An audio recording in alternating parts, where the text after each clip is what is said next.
La Corte di Giustizia Tributaria di Enna ha accolto il ricorso presentato dagli avvocati Castellucci e Michele Cimino, annullando un avviso di accertamento da oltre 100.000 euro emesso dall'Agenzia delle Entrate a carico di un agente che avrebbe raccolto scommesse sportive attraverso i siti web non collegati al totalizzatore nazionale dell'Agenzia delle Dogane e dei Monopoli. L'avviso si fondava su una verifica fiscale fatta dalla Guardia di Finanza relativa agli anni 2015-2018, a cui sarebbe emersa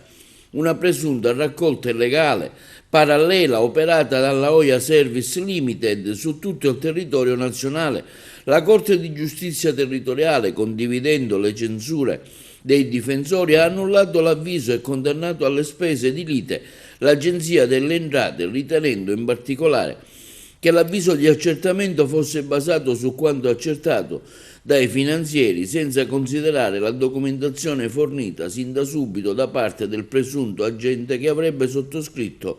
un contratto di collaborazione con la società Oia Service Limited solo a maggio del 2019, collaborazione che era stata legalmente esercitata e fatturata. La ricorrente, scrivono i giudici tributari, ha iniziato l'attività di agente dal 2019 e non dal 2015 e che nessun accordo sottoscritto per quell'anno è stato depositato tra gli atti come prova dell'attività contestata. Tale circostanza evidenzia come non possa essere addebitato al ricorrente alcun accertamento di imposte evase e infedeli dichiarazioni, non essendo stata dimostrata alcuna attività d'impresa nel periodo contestato nell'anno d'imposta 2015. A comunicarlo sono proprio gli avvocati Valentina Castellucci e Michele Cimino, che hanno difeso l'agente.